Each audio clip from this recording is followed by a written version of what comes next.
إليك يا خير البرية سلام خديمك الذي كفيته الملام. Centre culturel du Sénégal Cheikh Ahmadou Bamba di kër Serigne Touba gi nga xam ni fédération Kanzul Muhtadin bu Touba Sicilia Italie ñoo ko taxawal muy kër Serigne Touba gi nga xam ni dañ ko jënd ci ndigal lu ñu amoon ci Serigne Mourtada Mbacké moom Xaadimu Rasuul. Kër Serigne Touba gi ñoo ngi ko jënd ci Touba Sicilia nekkee ci digg Catania ci Italie. kër gi nag moom la fédération Kanzul Muhtadin bu Touba Sicilia fas yéene yee salaat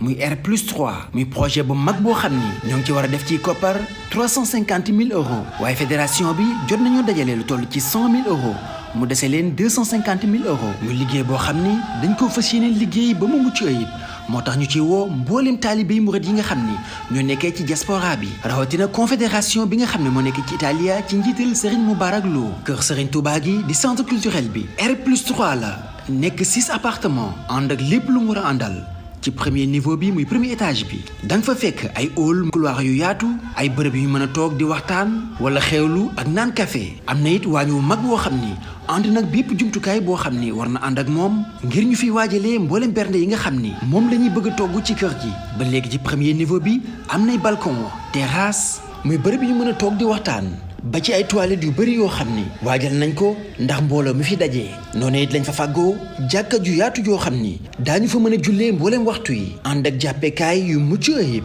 boo ñëwee ci deuxième étage bi am na salle de réunion muy bërëb boo xam ni mën nañ fa toog di waxtaan. immeuble bi am na ay suite maanaam ay chambre yoo xam ni yu yaatu la yu ànd ak lépp lu mu war a àndal ci ay jumtukaay ngir mën a dalali gan ci nekkin wu mucc ayib. boo ñëwee ci ñetteelu niveau bi muy troisième étage bi am na fa bërëb bu ñu jagleel ñi nga xam ne ñoom ñoo di xale yi am na salle de lecture ak bibliothèque. mbokki jullit yi mbokki taalibe yi lii mooy centre culturel du Sénégal Cheikh Ahmadou Bamba bi nga xam ni fédération Kanzul Muhtadin bu Touba Sicilia ñoo ko fas yéene liggéey ci dëkk bi nga xam ne moom moo di Catania. ñu ci woo mbokki jullit yi mbokki taalibe yi ak képp koo xam ne jëf lu baax ñor na la nga ñëw tàbbal sa ñaq ci liggéey bu kawe bi nga xam ne moom lañ bëgg a liggéeyal Cheikh Ahmadou Bamba fii ci Italia. képp ku ci bëgg a barkeelu wala nga jokkoo ak ñoom numéro yaa ngi nii affiché ay wal leen murit ñëw leen gaaw bu liggéey bi laa suuf benn yoon.